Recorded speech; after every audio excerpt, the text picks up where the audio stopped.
Shabbat Shalom, ladies and germaphobes, my Hebrews and Shalomi homies.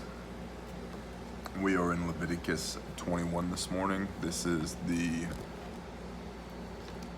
Behave Yourself mini tripod. This is an instruction from the Father through Moshe to the priests, to Aaron and his sons. And 21's a pretty short chapter, but there's some nuggets in here. So, yeah.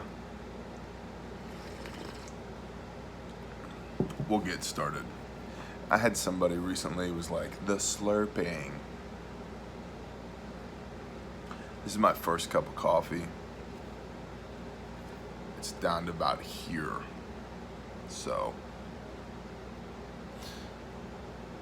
yeah. All right.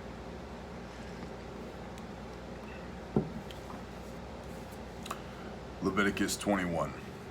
And Yahweh said blah, blah, blah, blah. And Yahweh said to Moshe, speak to the priests, the son of Aaron, and say to them, no one is to be defiled for the dead among his people, except for his relatives who are nearest to him, for his mother, and for his father, and for his son, and for his daughter, and his brother, and for his maiden sister, who is near to him, who has had no husband. For her he is defiled. A leader does not defile himself among his people to profane himself. Okay. To the priests, none of y'all defile yourselves, except for this select group of close relatives. WTH, man. What is that? Okay, flip over to Numbers 19:14.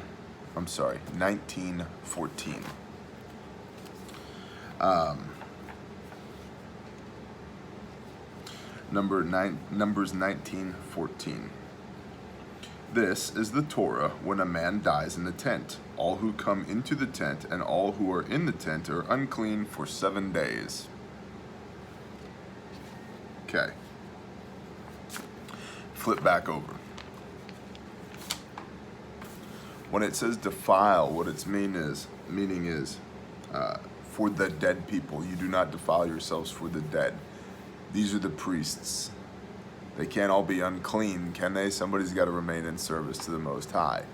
So what it's saying here, again, super practical if you understand the context around what it's trying to accomplish here. And what it's saying is, look, guys,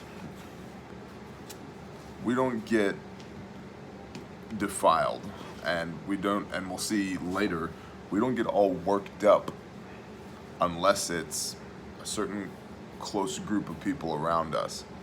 So it's an instruction to them to maintain the status of their station, right, so that they can continue to do their jobs. They don't defile themselves, except for this small group of people. Okay. Gosh, coffee.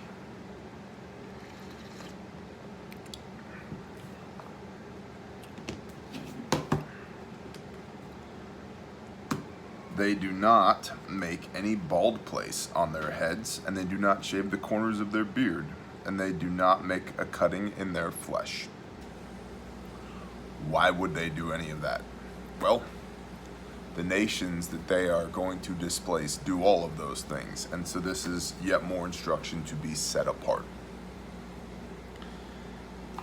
They are set apart to their Elohim, and they do not profane the name of their Elohim, for they bring the fire offerings of Yahweh and the bread of their Elohim, and shall be set apart.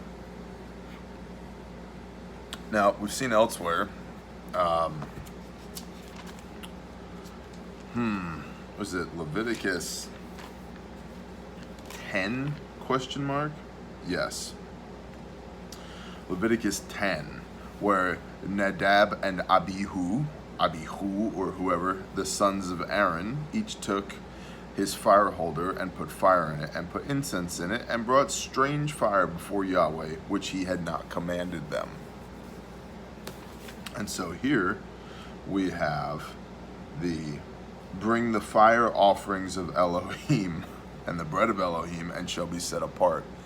Now, I've done a little bit of research, more research on this Leviticus 10, this strange fire, and actually I was discussing this at Shavuot with my pastor, and his opinion, and I concur, is that they got drunk, right? Because directly after this we have the, in Leviticus 10, we have the instruction about 10:9, do not drink wine or strong drink, you nor your sons with you, when you go into the tent of appointment, lest you die, a law forever throughout your generations. So don't be drunk in service to Yah. But also, my pastor's opinion was, and I think it's logical given the context, that they brought incense that was dedicated to a different lowercase g god, and Yahweh could not handle that. That was a blatant slap in the face, and so he consumed them with fire. Now, there's a lot of parable in that, metaphor in that, but there's the literal too. So here we have a reiteration of, you bring the fire offerings of Yahweh and the bread of their Elohim, and shall be set apart. They do not take a woman who is a whore or a defiled woman, and they do not take a woman put away from her husband, for he is set apart to his Elohim. And you shall set him apart, for he brings the bread of your Elohim. He is set apart to you, for I, Yahweh, setting you apart, am set apart.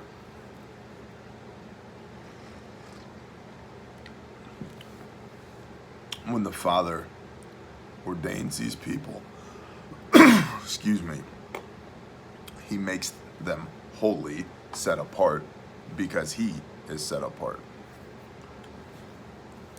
And when the daughter of any priest profanes herself by whoring, she profanes her father. She is burned with fire. Unfortunate, pretty straightforward. And the high priest among his brothers, on whose head the anointing oil was poured, and who is ordained to wear the garments, does not unbind his head, nor tear his garments, nor come near any dead body, nor defile himself for his father or his mother. Even when your father or mother die, you do not leave the station, the office of high priest. Nor go out of the set-apart place, nor profane the set-apart place of his Elohim, for the sign of dedication of the anointing oil of his Elohim is upon him. I am Yahweh. And let him take a wife in her maidenhood, a widow, or one put away, or a defiled woman, or a whore. These he does not take. But a maiden of his own people he does take as a wife. And he does not profane his offspring among his people, for I am Yahweh who sets him apart. And Yahweh spoke to Moshe, saying, speak to Aaron, no man of your offering throughout their generation who has any defect is to draw near to bring the bread of his Elohim.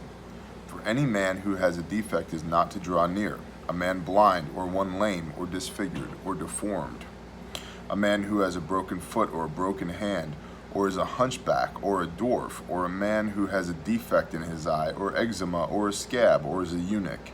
No man among the offspring of Aaron the priest who has a defect is to come near to bring the offerings made by fire to Yahweh. He has a defect, he does not come near to bring the bread of his Elohim. He does eat the bread of his Elohim, both the most set apart and the set apart, only he does not go near. So, you can eat the bread, right? We've all got defects. Just don't come near the set apart and the most set apart, the tent of appointment. He does eat the bread of his Elohim, both the most set apart and the set apart, only he does not go near the veil or approach the slaughter place because he has a defect, lest he profanes my set apart places, for I am Yahweh who sets them apart. Thus Moshe spoke to Aaron and his sons and to all the children of Israel.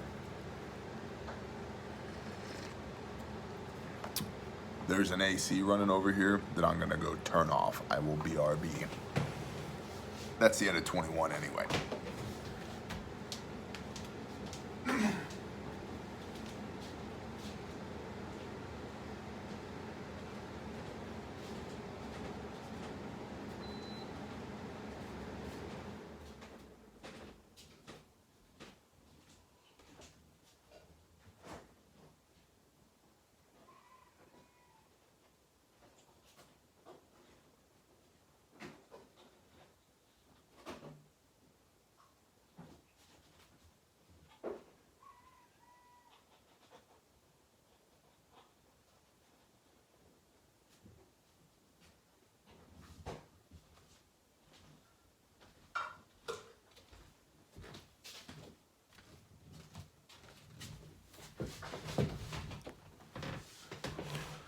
I'm back.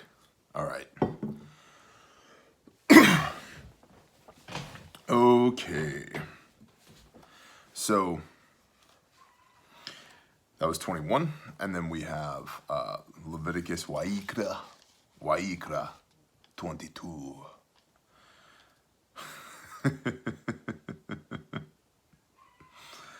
We have more setting aparts. And Yahweh spoke to Moshe, saying, speak to Aaron and his sons. Okay. Continuing in the instruction to the priesthood. Yes. You know what? I could probably remove this lid and be less slurpy. Lid. Try our new product, Lid Be Gone. It's shaped like a hand. I'm not awake yet. Okay. And Yahweh spoke to Moshe, saying, speak to Aaron and his sons, that they separate themselves from the set-apart offerings of the children of Israel, and that they do not profane my set-apart name in what they set apart to me. I am Yahweh.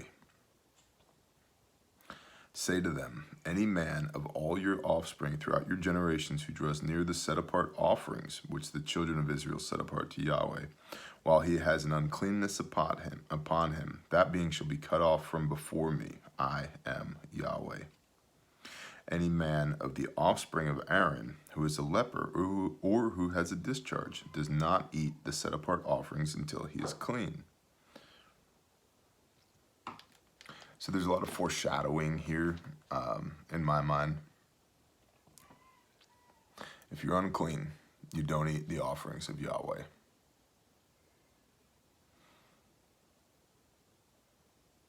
We're all unclean. Luckily, we have a high priest in the order of Melchizedek. His name is Yeshua Messiah, or Yehosha, or Yehoshua, or Jesus, or you go with what you got. I call him Yeshua. But without the atoning sacrifice of Yeshua, none of us are eating of the offerings. The end.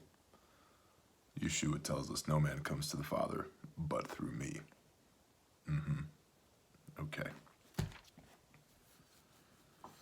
Any man of the offspring of Aaron who is a leper or who has a discharge does not eat the set-apart offerings until he is clean. And whoever touches that, what is rendered unclean by a being, or a man who has had an emission of semen, or a man who touches any swarming creature by which he would be made unclean, or any being by whom he would become unclean, even at any of his uncleanness, that being who has touched it shall be unclean until evening, and does not eat the set-apart offerings. So if you touch something that's unclean, even though you yourself were unclean, guess what? You are now unclean as well, and you're unclean until evening. Take a bath, bro. Does not eat the set-apart offerings, but shall bathe his body in water. take a bath. Make it a nice bubble bath. You get a couple of rubber duckies in there, a glass of Chardonnay, a good book. Yeah. And when the sun goes down, he shall be clean, and afterwards eat the set-apart offerings, because it is his food. This is the priest we're talking about. He does not eat that which dies or is torn by beasts, becoming unclean by it. I am Yahweh. And they shall guard my charge, lest they bear sin for it and die thereby when they profane it. I Yahweh, set them apart. That's a very interesting line right there. I, Yahweh, set them apart, and they shall guard my charge, lest they bear sin for it. Sin is transgression of the law. Okay, so they're going to guard my charge, this thing that I'm telling them to do, lest they transgress the law. I, Yahweh, set them apart. I make them sanctified. So, guard the charge, the ordination that I'm giving you, lest you sin, because I, Yahweh, have set you apart. That's very cool. And no stranger eats the set-apart offering. A sojourner with the priest or a hired servant does not eat the set-apart offering. But when the priest buys a being with his silver, he does eat of it, and one who is born in his house does eat his food. And when a priest's daughter is married to a stranger, she does not eat of the set-apart offering, because she's no longer part of his household. Right? When a priest's daughter is married, she's not part of his household anymore. She's now part of the household of her husband. Which is why when a young woman or an older woman or a woman in general gets married, her father walks her down the aisle and hands her to the groom. That's not just symbolic, it's literal. It's like, on the one hand, you could look at it as, she's your problem now, bro. On the other hand, it's, she now comes under your covering, your protection, your provision, your blessing through the Father. She's part of your household now, not mine. Which is why we should be very good to our daughters, those of us that have them, so that they expect the best from a very good man, and they would have a blessed life. And if our daughters have a man who's not very good, we can either take that man under our wing and train him up in the ways of the Father to be a good man, or dig a hole and hope for a happy accident. So,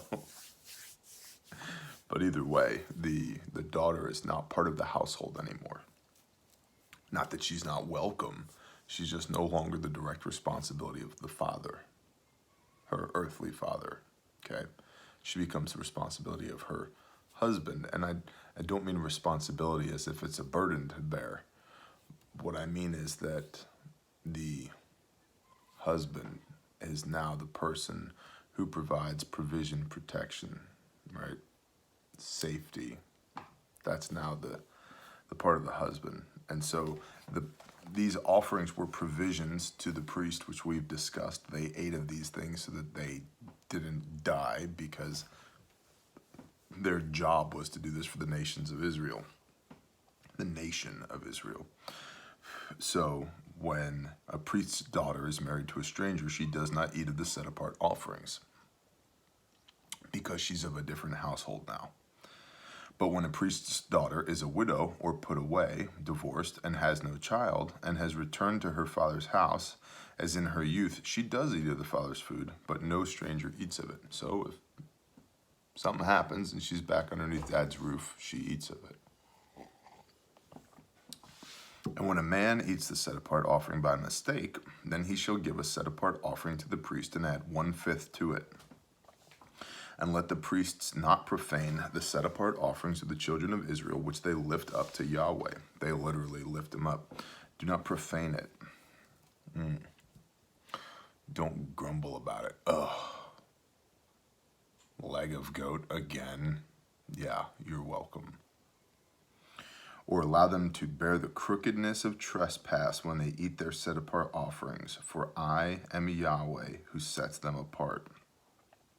And Yahweh spoke to Moshe, saying, Speak to Aaron and his sons and to all the children of Israel, and say to them, Any man of the house of Israel or the strangers in Israel who brings his offering for any of his vows or for any of his voluntary offerings which they bring to Yahweh as an ascending offering for your acceptance, whatever you bring anybody as an offering within the children of Israel, it's for your acceptance, meaning that if it's not good enough for you, you certainly don't give it to your Creator. For your acceptance is a male, a perfect one from the cattle, from the sheep, or from the goats. Whatever has a defect you do not bring, for it is not acceptable for you. If it's not good enough for you, don't give it to the Father. It's like you've got, we'll just say you got a field full of sheep up here and one of them has a busted leg. And you're like, well, I guess we'll sacrifice the one with the busted leg to Yah. No. You give him your best, and he in turn gives you his best. You give him your worst, and he in turn gives you his worst. So, yeah. Well, that's a works-based theology, quid pro quo. Amen. It's just right here in the Bible, you know. Just because it's uncomfortable doesn't mean it's not true. It is true. It's for our acceptance. If we look down at it in our eyes, how would the Father look upon it as well? And when a man brings a slaughtering of peace offerings to Yahweh to complete a vow or a voluntary offering from a cattle or a sheep, it is to be perfect, to be accepted. Let there be no defect in it. When that means perfect, we have this modern English idea of perfect, meaning it's like the best ever. Perfect without blemish means there's nothing wrong with it. Doesn't have a busted leg, doesn't have pink eye, it doesn't have the runs, you know, it's not, you know, a little, because I have a couple of sheep that are kind of, you know, like, I think you got dropped on your head when you were a baby or something. Right. Not one of those.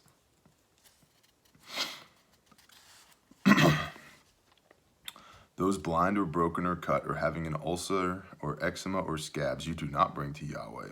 This is livestock they're talking about.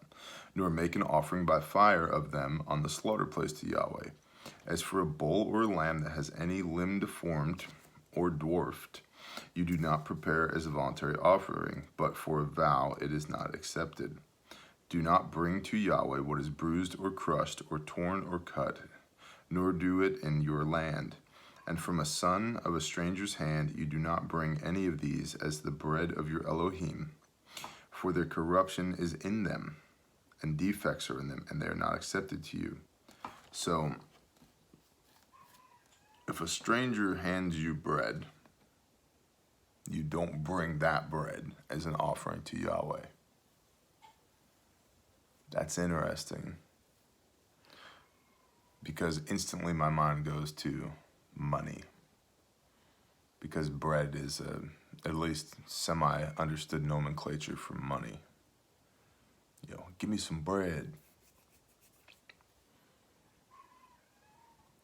If a stranger, and from a son of a stranger's hand, you do not bring any of these as the bread of your Elohim, for their corruption is in them, and defects are in them.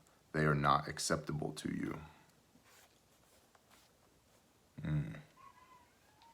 Corruption and defects. It just makes me think, because I've heard it said in certain evangelical circles, well, God can use anything. He can. Except we're told right here not to do that. I'll have to ponder on that some more. And Yahweh spoke to Moshe, saying, When a bull or a sheep or a goat is born, it shall be 7 days with its mother, and from the 8th day and thereafter it is acceptable as an offering made by fire to Yahweh.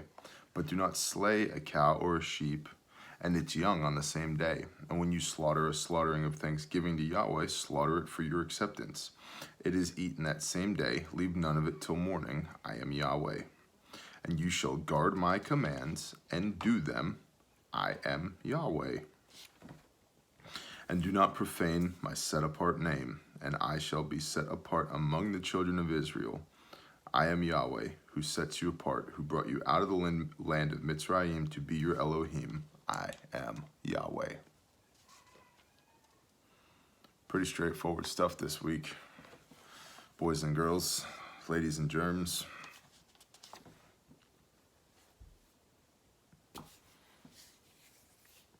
Takeaways here.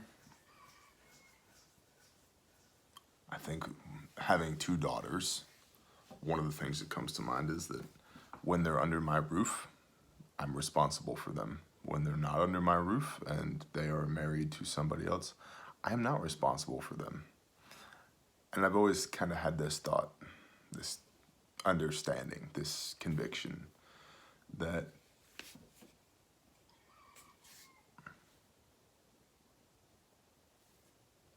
there was an elder from our previous church, great guy. His name is Wes. I don't know if he'll ever see this, but if you've ever wondered, Wes, you're a phenomenal human being, and I've really enjoyed knowing you through the years. Wes had many daughters. He always wanted sons.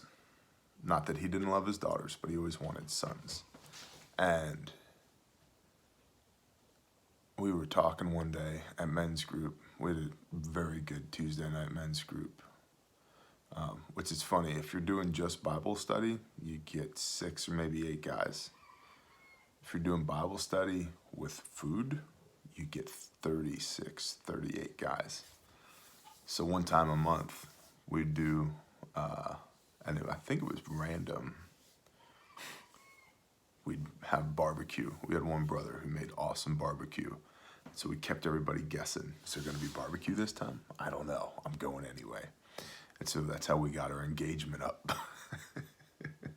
Guerrilla marketing tactics for the father with barbecue. All that being said, Wes one night said, you know, I've always wanted sons. And it occurred to me one day that the father gave me sons. They're just my sons-in-law. And he treats his sons-in-law so good. I mean, he fathers them. And I always thought that was really beautiful to see a strong, competent, confident man fully bringing his sons-in-law into the fold and treating them as sons and being thankful for them and acknowledging to them how thankful he is for them, that they are his sons. I thought that was really cool. And he takes the time with the conviction and understanding that he is to steward them to be the men that his daughters need to replace him when he's gone. I think that's really cool because that's like it's like a king-warrior relationship or like a sage to king relationship. And I just always thought that was really cool. And I intend to model that when my daughters are old enough. But that's one of the things that jumps out to me in this chapter is the concept of when your daughter leaves your home, she's still your daughter, but you're not responsible for her anymore. So you should definitely make sure that she leaves your home to go to a good one. And if it's not good, you should help it be good. And if she has to come back, okay, you're now responsible for her again. And if she's good enough to eat the set-apart offering unto Yahweh, because she came back after a divorce or after a bad breakup or whatever, if she's good enough for that, she's good enough for you, bro. She's good enough for me. If she can eat the Father's offering, she can eat of anything I've got. And so it ought to be treated that way. I think there's also a lot to be said here as far as the overwhelming reinforcement. I mean, we've got the word Yahweh in here just in 22. 1, 2, 3, 4, 5, 6, 7, 8, 9, 10, 11, 12, 13, 14, 15, 16, 17, 18, 19, 20. 20 times Yahweh said, I am Yahweh. They lift up to Yahweh, for I am Yahweh, which they bring to Yahweh. I am Yahweh, I am Yahweh, I am Yahweh. Slaughter to Yahweh. Do not bring to Yahweh. Bring to Yahweh. Offerings to Yahweh. We have a lot of authority here in this passage about priests and who are they to be set apart to, and why you don't shave off the sides of your beard, and why you don't do this or do that or do it this way. Remember who you work for is what I get out of these two chapters, 21 and 22, that these priests that have an ordination from the Father, remember who you work for. And he's very explicit. And they shall guard my charge. This is 22:9. And they shall guard my charge, lest they bear sin for it and die thereby. When they profane it, I, Yahweh, set them apart. Lest they bear sin for it and die. Roger that. So,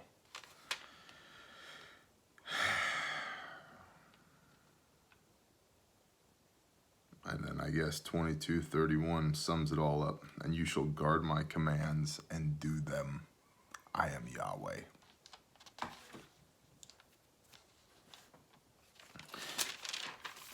That's 21 and 22. Short chapters this week. That's okay. That's okay. Shalom, y'all. Blessings.